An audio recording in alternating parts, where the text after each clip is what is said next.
Hai. Hai guys. Hai. Hai. Hai. Hai. Hai. Hai. Hai. Hai guys, welcome back to my YouTube channel. Ketemu lagi sama aku Resti. Dan apa kabar kalian semua? Semoga baik-baik aja ya.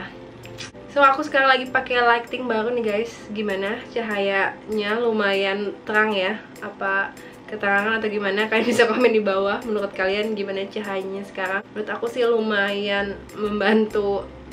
Karena kamar aku lumayan gelap, jadi lightingnya lumayan membantu aku bikin video.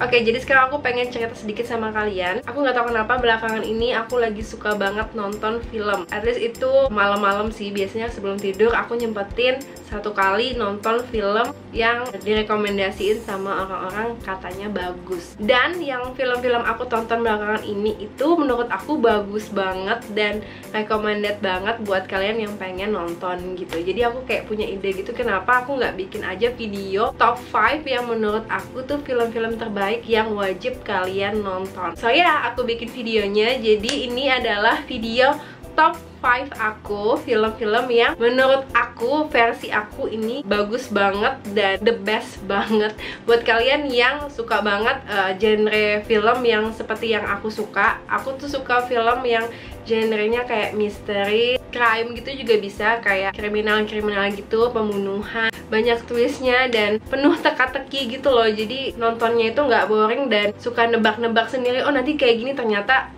ternyata kayak gini, oh ternyata kayak gini. Jadi kita banyak mikir dan ternyata endingnya tuh nggak sesuai sama perkiraan kita di awal gitu. Jadi kayak ngagetin banget dan menurut aku tuh seru banget sih. So daripada lama-lama, langsung aja kita mulai top 5 film terbaik menurut aku. Let's get started. Oke, untuk film pertama yang terbaik menurut aku adalah The Invisible Guest. The Invisible Guest ini adalah sebuah film box office, crime, misteri, dan trailer terbaru 2017 yang berasal dari Spanyol. Oke, film ini tuh menceritakan tentang pengusaha muda yang bernama Adrian Doria yang diperankan oleh Mario Casas dengan seorang pengacara, yang mana pengacara tersebut mencoba untuk membuktikan bahwa si Adrian Doria tadi tidak bersalah dalam kasus pembunuhan kekasihnya. Jadi awal ceritanya ini adalah si cowok tadi yang namanya Adrian Doria ini ketemu sama pengacara sudah senior banget dan dia terkenal tidak pernah kalah satu kasus pun selama masa jabatannya sebagai pengacara gitu. Jadi pengacara ini sangat-sangat terkenal. Jadi nama pengacara senior ini Virginia Goodman. Jadi Adrian Doria, si pengusaha kaya ini, ditangkap sama polisi di salah satu kamar hotel dengan mayat kekasihnya ada di sampingnya. Yang kekasihnya itu namanya Laura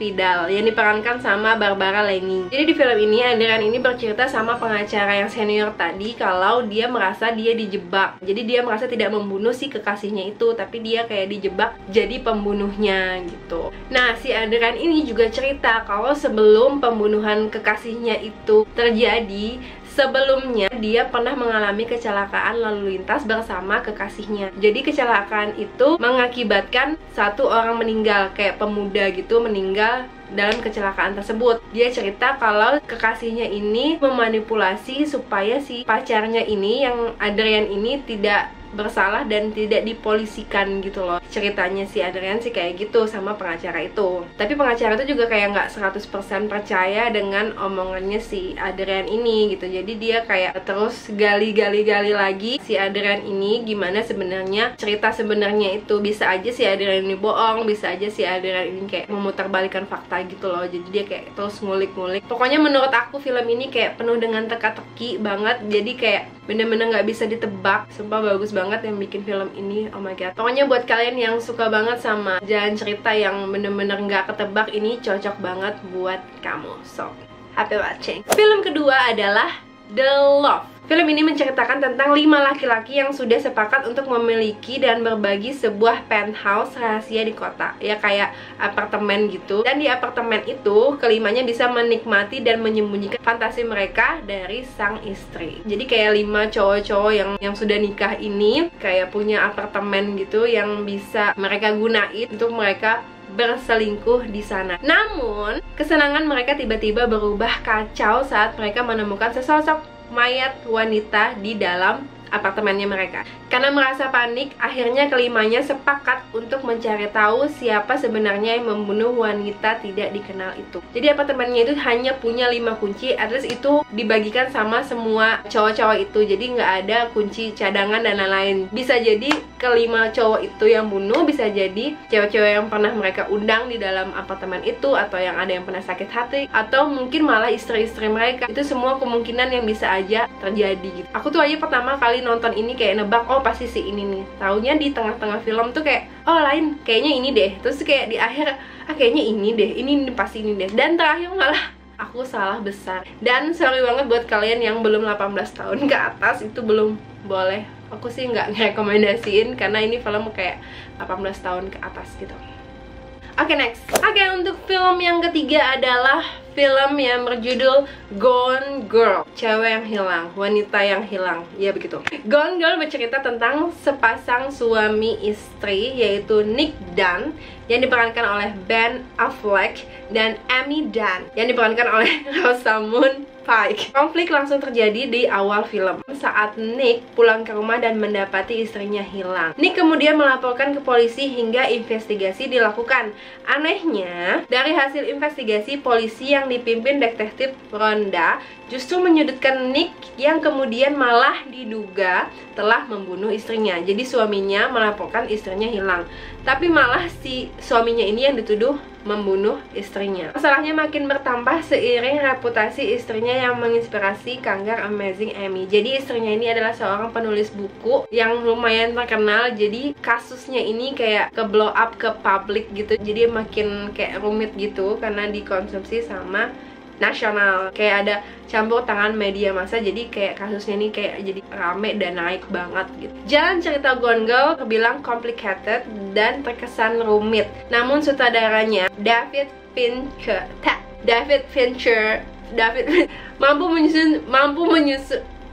mampu menyusun secara rapi. Pokoknya kalau kalian nonton ini tuh sama kayak yang aku bilang tadi, tuh nggak mudah ketebak banget, banyak teka-tekinya. Jadi kalian awalnya menduga ini ternyata begini gitu. Kurangnya lagi adalah ini juga untuk 18 tahun ke atas. Jadi buat kalian yang belum cukup umur untuk menonton, tunggu sampai umur kalian cukup untuk menonton hal-hal yang harus orang yang dewasa untuk menonton begitu. Dan yang aku suka adalah acting si cewek di sini. Siapa sih namanya? Rosamund Pike. Actingnya bagus banget si cewek ini, yang cewek menghilang ini. Bener-bener aku kayak, ini cewek actingnya sumpah bagus banget. Oke, next untuk film yang keempat adalah Colonia. Film ini diperankan sama idola aku, yaitu Emma Watson. Film Colonia merupakan sebuah film drama yang disutradarai oleh Florian Gallenberger. Film Colonia ini berdasarkan kejadian nyata gitu. Film ini berfokus pada sepasang kekasih, Daniel yang diperankan oleh Daniel juga, dan Lena yang diperankan oleh Emma Watson. So, pada tahun 1973, keduanya terjebak dalam kudeta terhadap Jenderal Augusto Pinochet. Ketika Daniel diculik oleh dinas rahasia Chili, Lena mencoba untuk menemukan dan menyelamatkan suaminya. Dia menelusuri hingga ke sebuah desa tertutup yang disebut Colonia Dignidad. Dia datang ke desa yang dipimpin oleh seorang imam pemula, Paul Schaeffer. Di desa itu, seseorang yang sudah masuk tak pernah bisa melarikan diri. Jadi kalau dia sudah mau bergabung dan dia udah masuk ke desa tersebut, gak ada yang pernah bisa melarikan diri. Lena pun memutuskan untuk bergabung karena dia mau menyelamatkan suaminya, karena dia tahu suaminya ada di dalam sana. Dan bagaimana caranya untuk menyelamatkan suaminya, kalian nonton aja filmnya, seru banget. Dan menurut aku kayak serem banget. Di desa tersebut punya kayak kebiasaan-kebiasaan yang gak biasanya orang lakuin gitu. Kayak ada pembudakan, terus aturan-aturannya yang bener-bener kayak what? Ya, kalian bagus banget nonton film ini. Awalnya aku kayak pengen nonton ini karena ada Emma Watson-nya aja, dan pas aku nonton ternyata filmnya bagus banget. Good job Emma. Oke, untuk film yang kelima, yang terakhir adalah, ini adalah film yang bener-bener aku suka banget. Dia kayak ada sequelnya gitu, 1, 2, dan nanti akan ada yang ketiga juga. Film kelima ini adalah The Maze Runner. Dan di film ini kayak yang kedua tuh kayak ada zombinya gitu. Kalau kalian tahu, aku suka banget, obses banget sama yang berbau zombie gitu. So I like it. The Maze Runner ini bercerita tentang seorang pemuda yang bernama Thomas yang ditempatkan di dalam sebuah labirin. Jadi di dalam labirin itu juga terdapat orang lain yang juga terjebak di dalam labirin tersebut selama 3 tahun. Selama 3 tahun itu mereka belum bisa keluar dari dalam satu labirin itu. Kenapa mereka nggak bisa keluar dalam satu labirin itu? Karena setiap hari labirin itu kayak bentuknya berubah-ubah. Jadi siapapun yang kesana siang harinya mencoba mencari jalan keluar, kalau misalnya mereka kayak tersesat dan lain-lain, kalau sampai bermalam di sana itu biasanya nggak ada yang selamat. Bener-bener harus kembali sebelum